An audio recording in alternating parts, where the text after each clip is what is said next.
We're in session 3. We've been talking about leadership, and in the other sessions we defined what leadership is. We talked about the purpose of leadership. We talked about God makes promises and He gives power.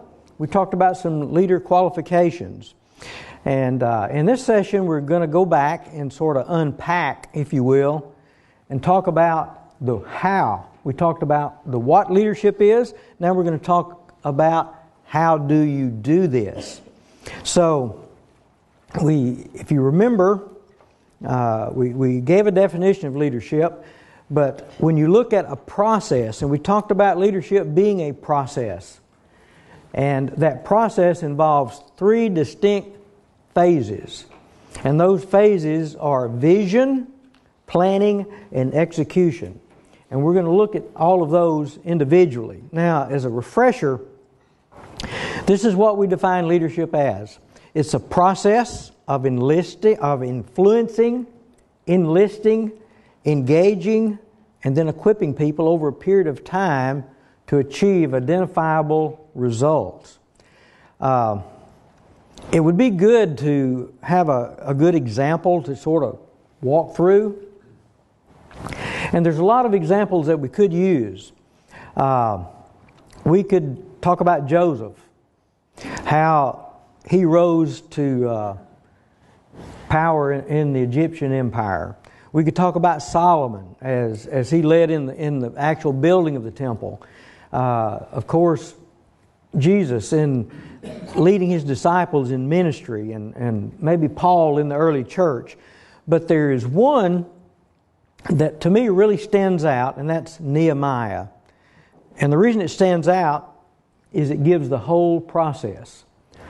And every time I would go through the leadership process, and even as I go through the leader process now, I will typically go back and read the book of Nehemiah. Because as we walk through this, it gives you a true understanding of every phase of leadership, every phase of that process.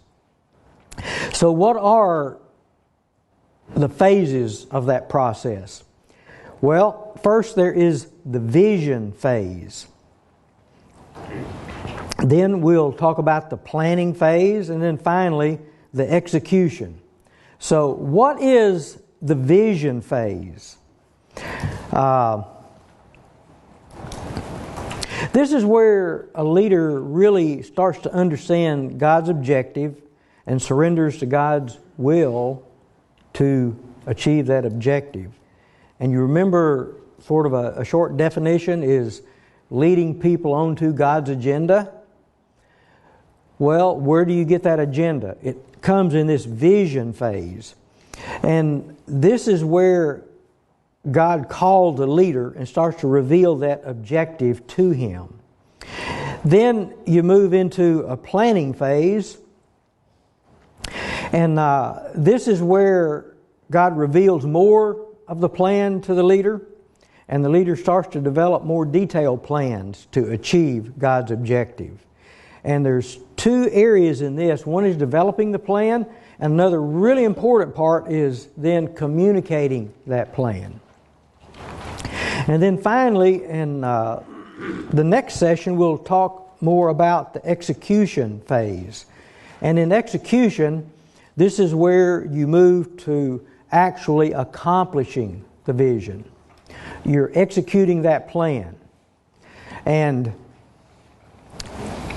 in the execution phase, there's delegation and empowerment.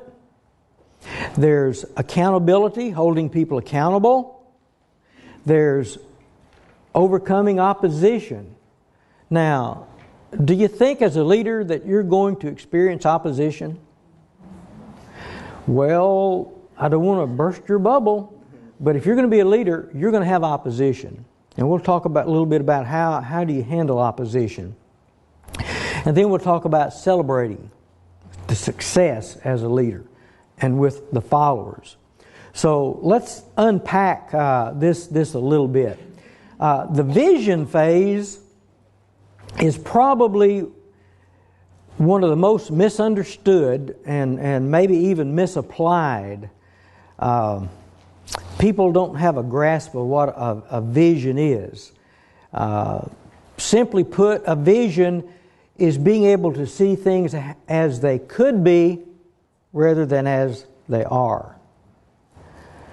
And people that are visionaries, they can look at a situation and they can imagine how it could be. So this is vision, and the vision phase has those 4 steps. Now, where do you start? Starts with some knowledge. This is just being aware, looking around and seeing what God's doing, and being able to start to participate in it. It's being aware or in tune to what God is doing around you. Now, how do you get this information? Well, it's interesting enough how God works. He gives you this information, and at the time you normally don't realize what's going on until later in the process you look back and say, oh, that's what's happening.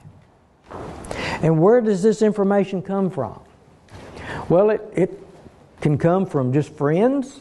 It can come from newspaper articles. It can come from internet. It can come from emails, Bible studies, mission trips, just any number of resources or sources.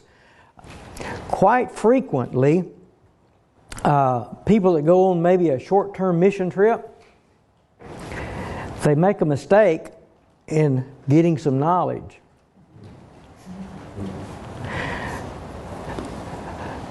In fact, some of my friends are missionaries. I know one in particular that went to Lithuania.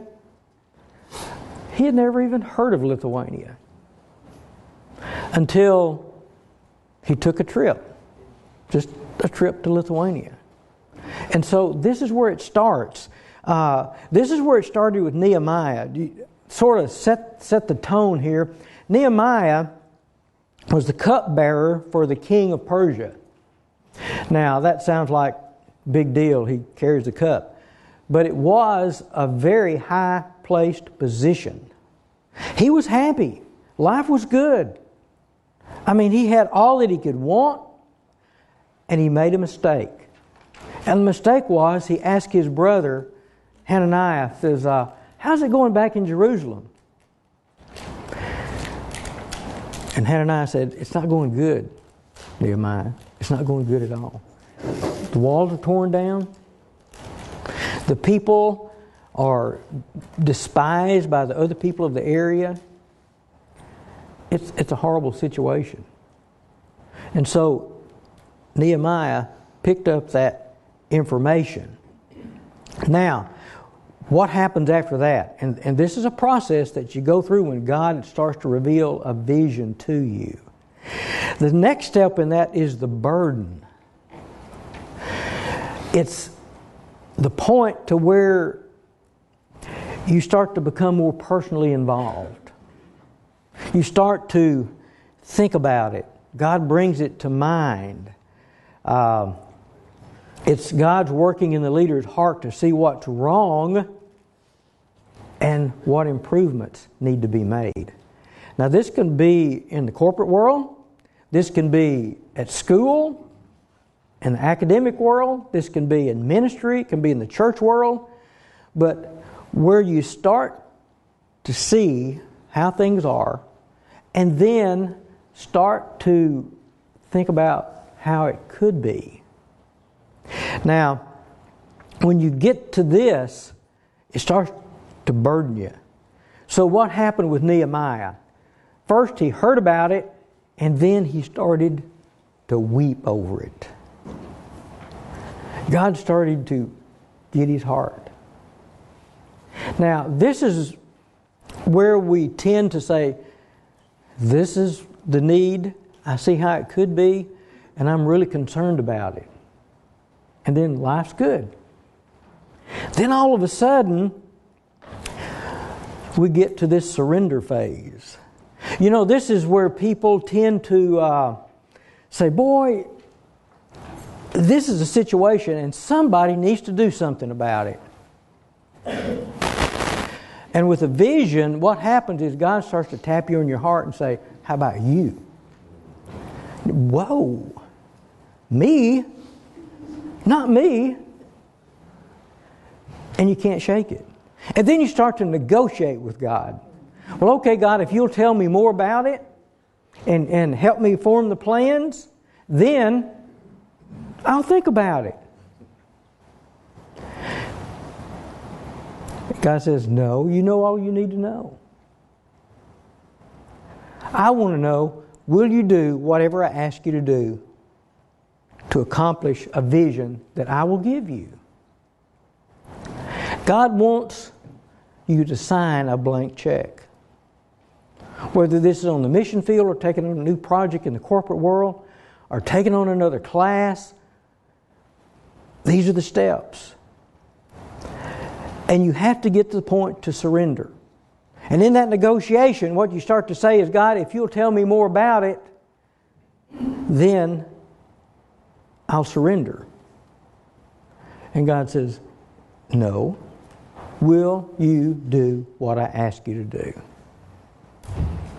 Then you come to this next phase of the vision, and that's the revelation. God starts to reveal. This is the final step in the visionary process. You learn something about it, you become burdened. God taps you on the shoulder and says, how about you? And you negotiate, and finally you get to that point to where you surrender and you say, Lord, I don't know what all this involves. I don't know how we're going to do it, but I surrender to it. Then God says, okay, now I will reveal the vision to you. You see, a vision is not something that's conjured up. It's more of a revelation. And God wants to know, are you willing? And when you get to that point, then He starts to reveal. A few general statements about a vision. A vision is more of a revelation than a creation. A lot of people tend to think of a vision as something mystical. That it's an apparition or a hallucination. You know, I've got this, God gave me this vision. Well, the vision is more of a revelation of what God wants to do and how He wants to use you to do it. And this is the point. And if you remember back in Nehemiah, in the book, he learned about the walls being broken down. He was burdened about it. God said, how about you going to do it? And it's like, wait a minute, I'm going to have to give up my position. And by the way, I'm going to have to go talk to the king about this, and he may not like it. In some organizations, if you tell them you're thinking about leaving, they help you. And in the Persian Empire, that help was a little more brutal. And it says that Nehemiah confessed his sins. He confessed the sins of his family. He confessed the sins of Israel. In other words, he got right with God.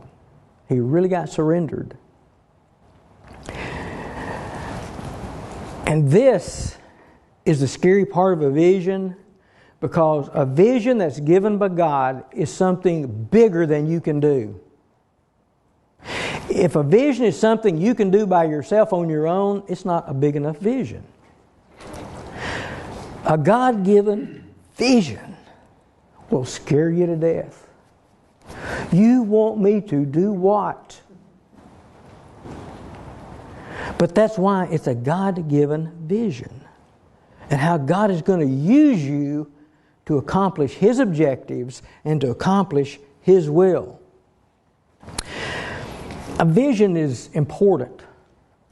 It's everything to the leader. It paints the target, it motivates, it leads the leader. It's what keeps a leader headed in the right direction.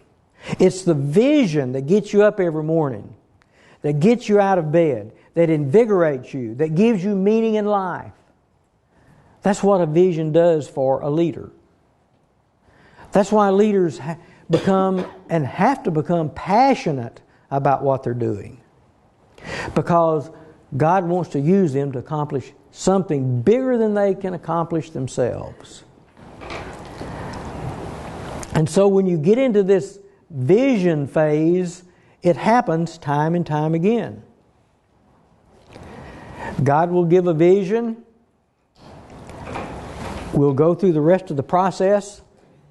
And then at the end of that process, that leadership process, then God will start over again. Now, how might that look? It might look like a pastor satisfied, happy in the church where they are. And God says, I want to move you. It might be you have a great position in a corporation, and God says, I want you to change positions in the corporation, or I want you to leave and go to another. Or maybe I want you to leave and start a business yourself. It moves you into a zone where you're uncomfortable. We don't like being moved out of our comfort zone. You know, we get our nest and we're happy and we want to stay there. And when you start thinking about what it's going to take to do that, it gets a little unnerving because you don't have all of the bits and the pieces. Now, once you get the vision phase, then you come to the planning phase. Interesting thing about plans.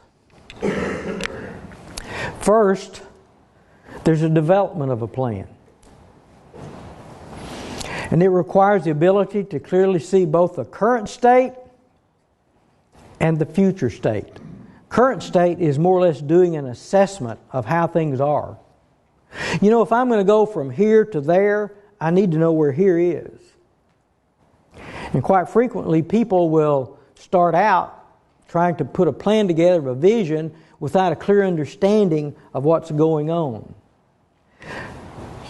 It's that first step. It's more or less like a railroad track that starts here and you sort of see where it's going. So you've got to have that assessment phase. Sam Walton had a strategy of management. He called it management by walking around.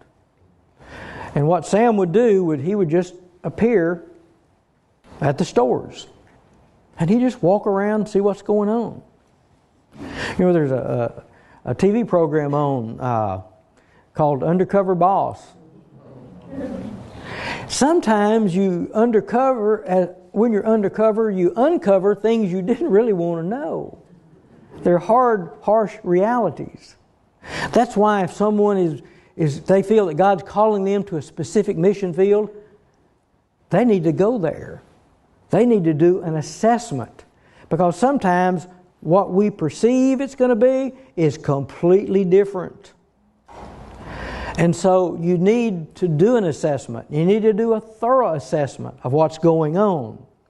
And you need to take these trips to understand. If it's in a corporation and you're moving into another area, I know I was used quite frequently as a troubleshooter. I would be sent into an area that was having problems, and I would be told, you can have whoever you want, you can have however much money you want, but we want it fixed. And the worst thing I could have done is go into that area assuming I knew what the problems were. Because you need to have a thorough understanding of what the current situation is. That's the here.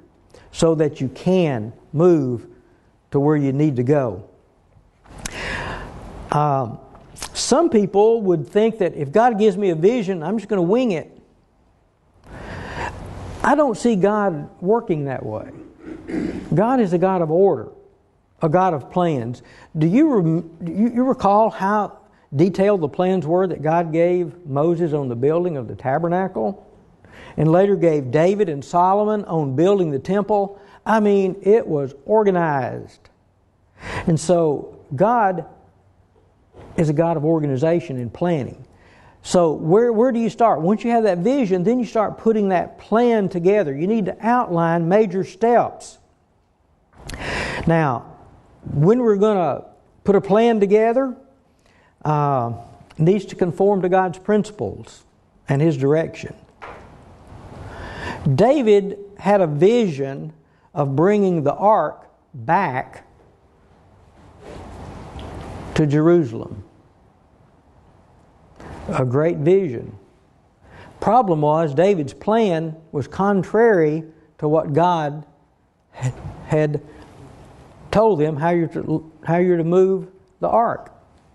So David gets a bunch of people, goes down there with a cart and some oxen, loads the ark up, heads back. You remember what happened? The cart rocked a little bit. There was a gentleman by the name of Uzzah that thought he would put his hand on it and keep it from falling. What happened? Dropped dead. Everybody stepped back and said, whoa, we're just going to offload this as close as we can right here and reconsider this. Now, as a leader, you may have been in that situation before too. And so God said, no, when you move it, I want you to move it with priests. I want you to put the poles through the circles on it, and I want you to move it. So as a leader, when we start putting plans together, there might be a temptation sometimes to shortcut, maybe not do it God's way. God says, I'll show you how to do it. It'll be in more detail. Important. Although people first follow the person, then the plan, plans must be complete enough for the followers to understand how the objectives will be achieved. When you are trying to communicate a vision and develop the plans for that, those plans have to be detailed enough that your followers can connect the dots. That's why you have to have more information. Generally, how is that going to be done? If you just try to talk to your followers about this is what we want to do, this is the vision that we have, and you say, I have no idea how we're going to do this. Everybody sign up. Form a line over here. Like, that ain't going to happen. Like, well, tell me a little bit more about that. So you have to have at least where they can connect the dots and start to understand. Now, this is crucial, folks, when you get to the vision phase and you're putting your plans together, followers more quickly accept plans they have helped formulate. Extremely important.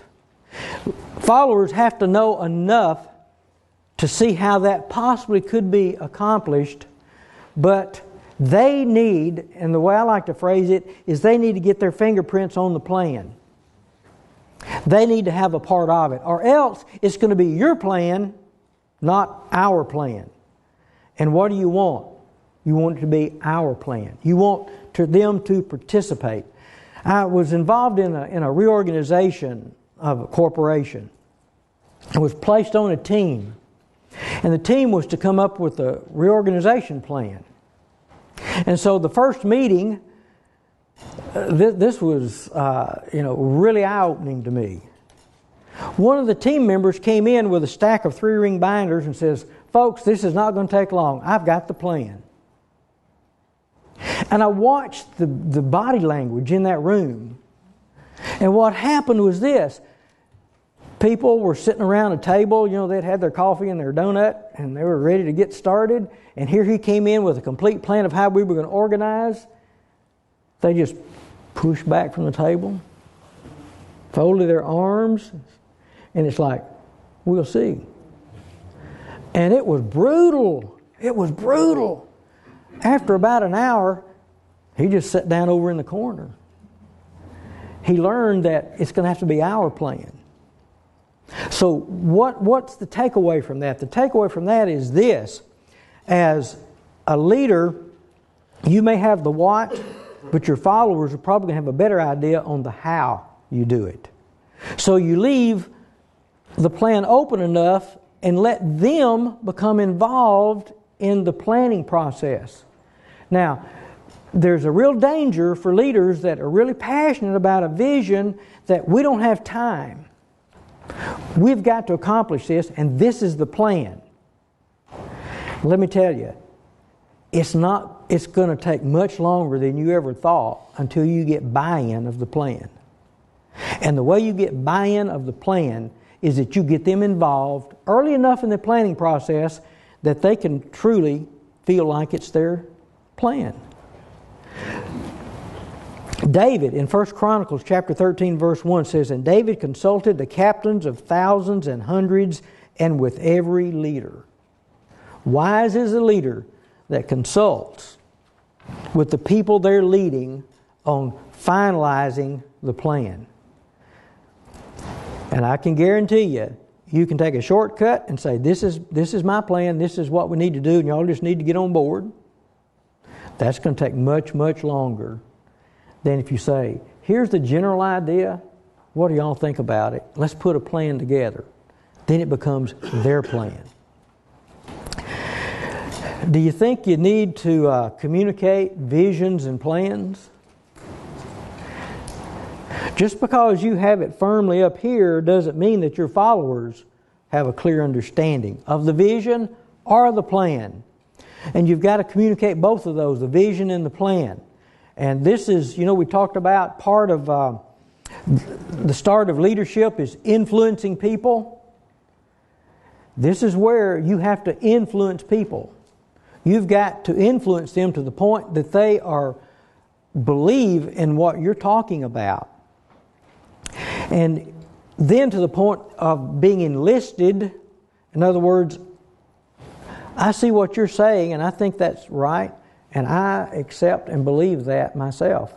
Whether that's some area of church growth, or whether that's some new product in your business, or whether that's a new process in the corporation, this is where it starts. You remember the first thing that Nehemiah did when he got to Jerusalem? At night, he rode around the walls of Jerusalem. He did an assessment of how bad is it. He did that before he ever talked to the people. Then he started to communicate to the people. And what he communicated was this: I see the condition of the wall. God's given me a vision to rebuild the wall. And he gave them enough of the plan to see that, this could be done. Then he started to get them involved in explaining the vision to them, get them involved in helping put the plan together.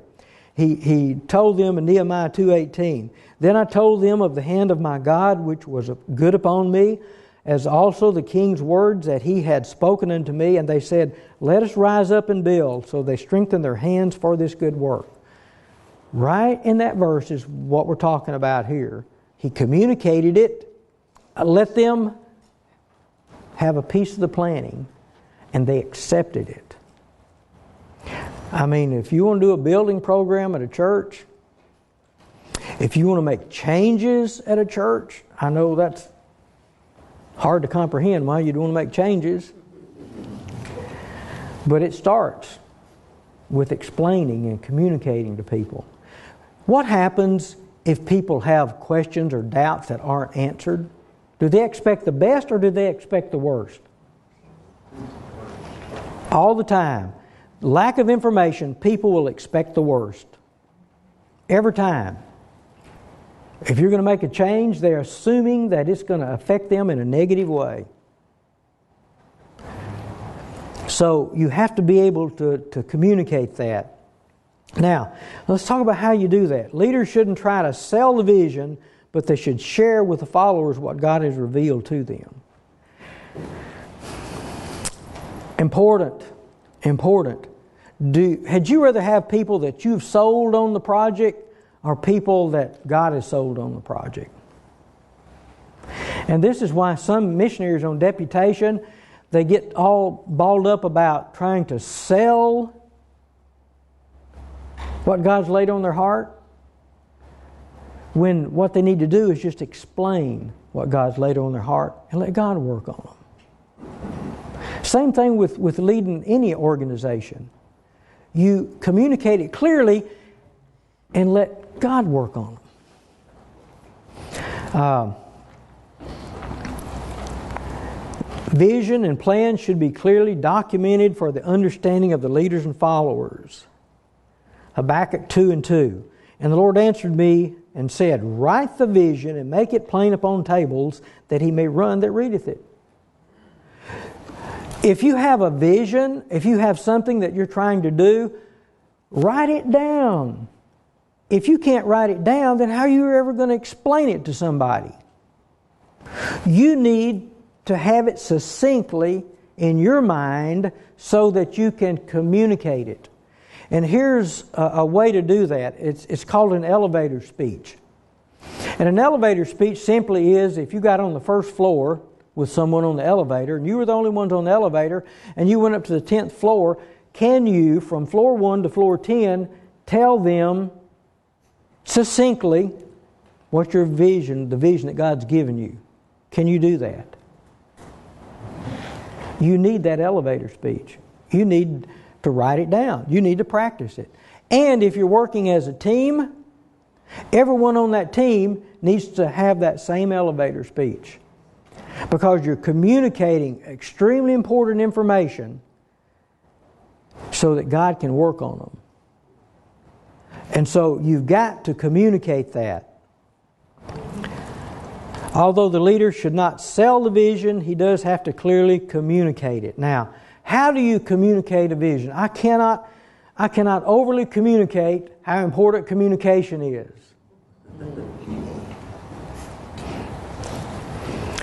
I've seen in corporations that I've worked with, we have spent hundreds of thousands of dollars trying to communicate a new process, a new procedure, a new organization, and you think, I've communicated till everyone is sick of it.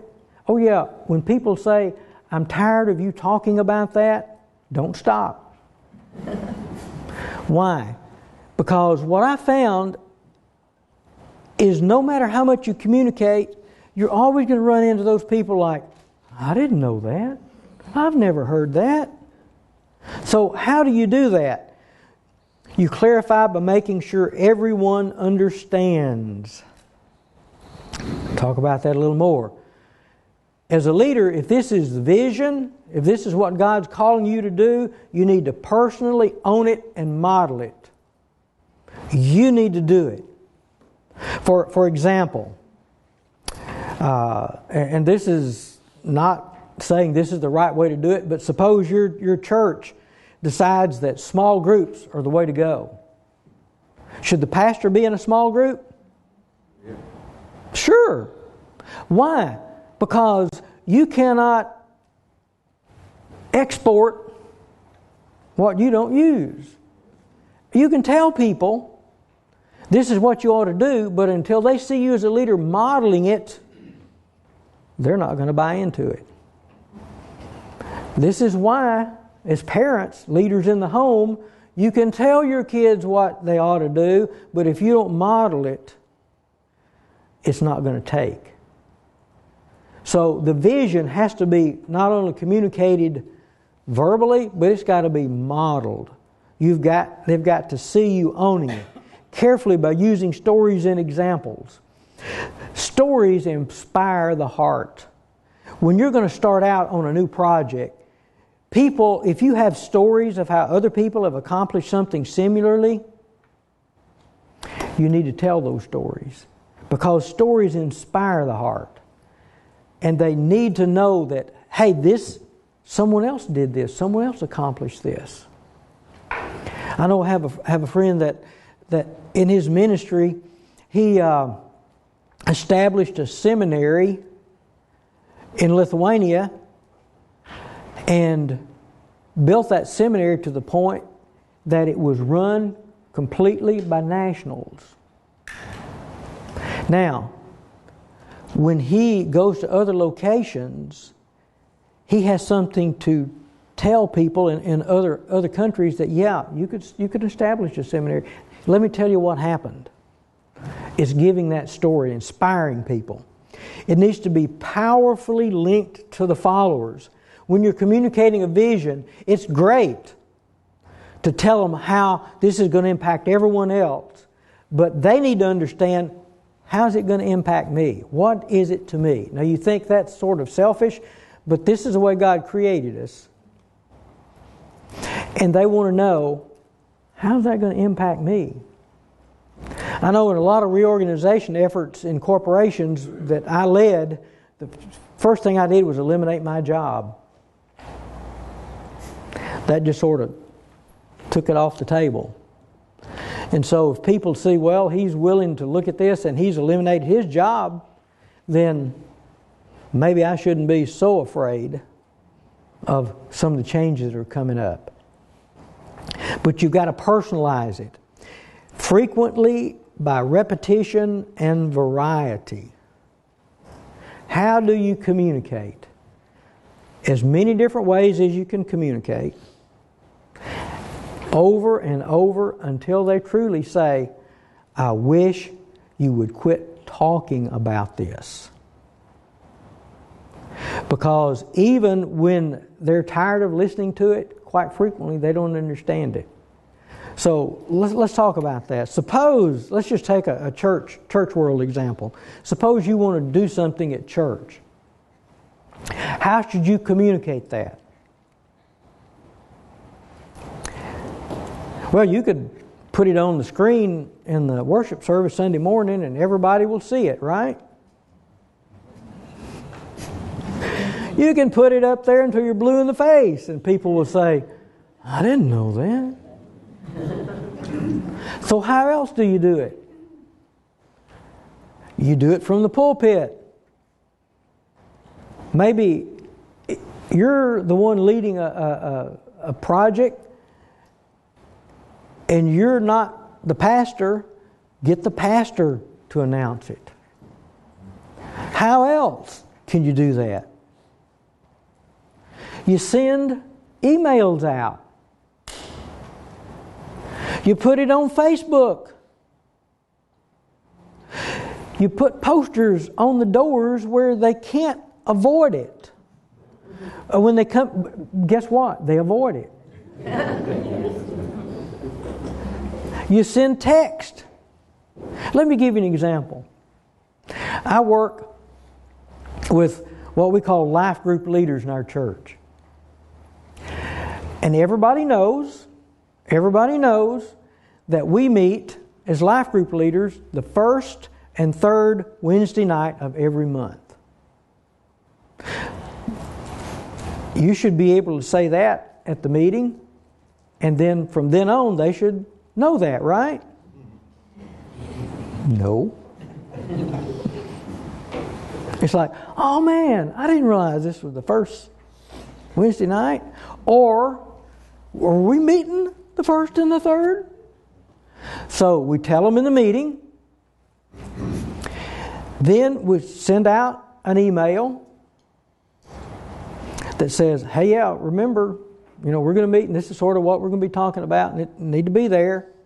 Then we have a Facebook page, which is a secret and private Facebook page. But it gets posted on the Facebook page.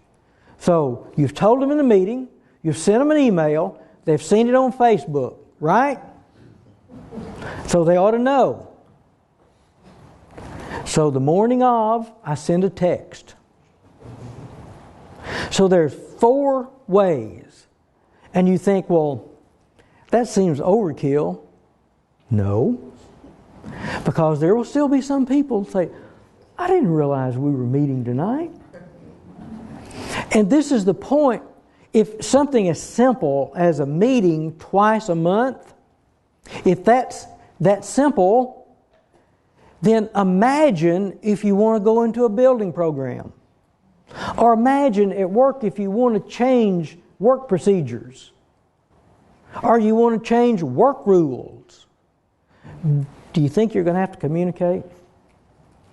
over and over and over and over.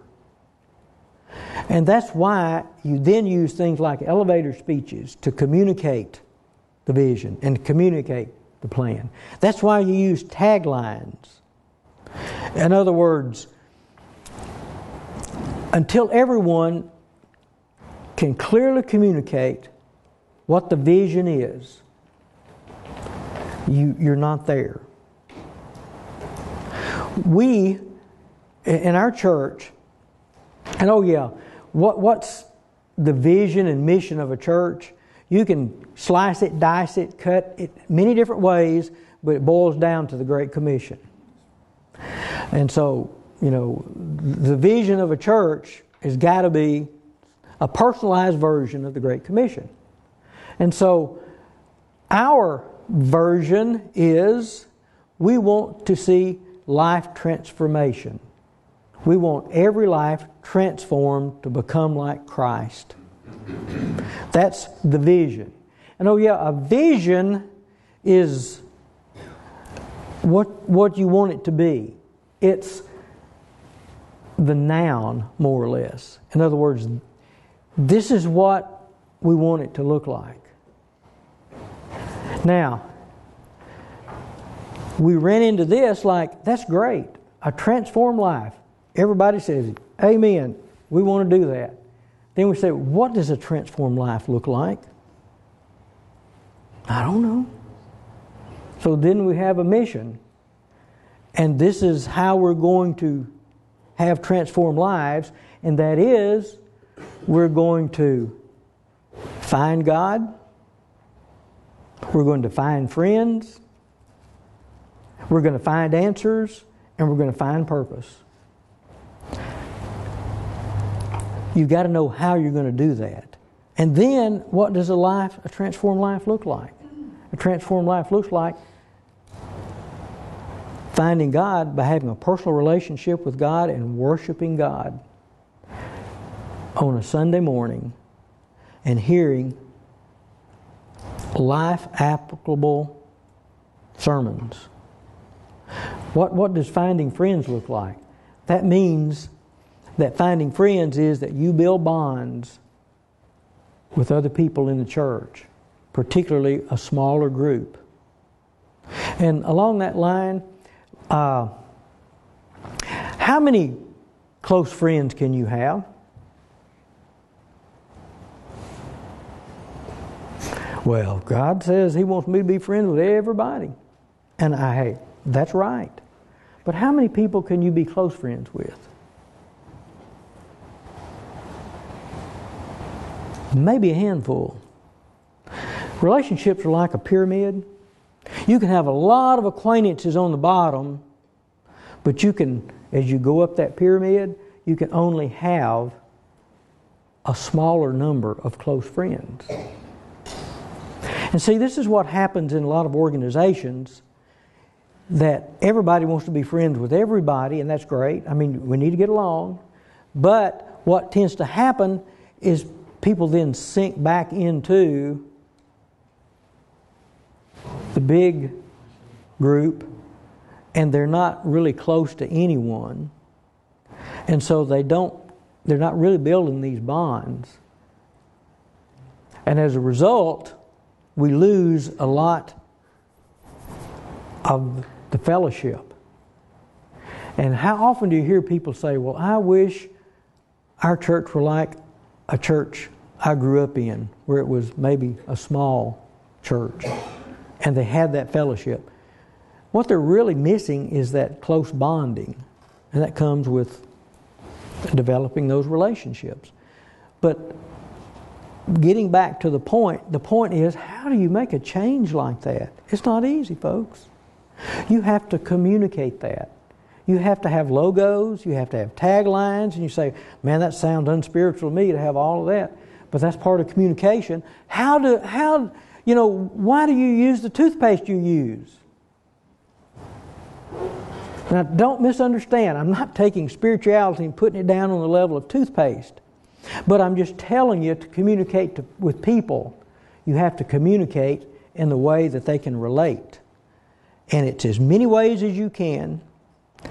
often as you can. And for example, in our church, we would consider it a success if we could ask any member in our church, what's the vision of Rolling Road? And if they could say, well, it's life transformation, becoming more like Christ, then we know that we're on track. But I suspect right now there's a lot of people we could ask, what's the vision of Rolling Road? Come church on Sunday? Just all kinds of things. So it's got to be that communication. You've got to communicate.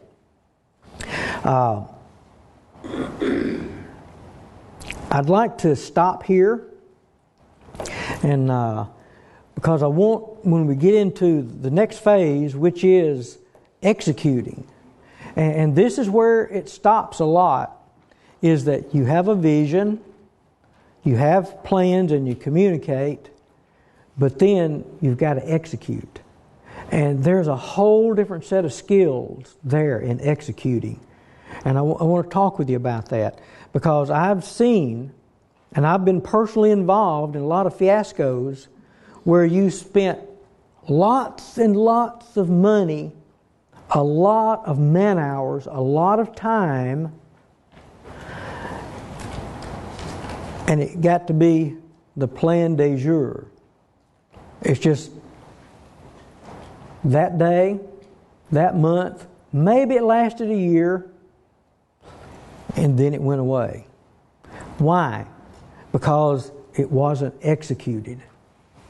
And execution is crucial, it's critical. It's like riding a bicycle. What happens if you quit pedaling? Well, if you're on flat ground and you quit pedaling, you're going to fall over. And that's, as a leader, there's a difference between a visionary and being a leader. A leader has to be visionary, but a visionary doesn't necessarily make a leader. You've got to be more balanced than that. And so we're going to talk about execution when we come back in our next session.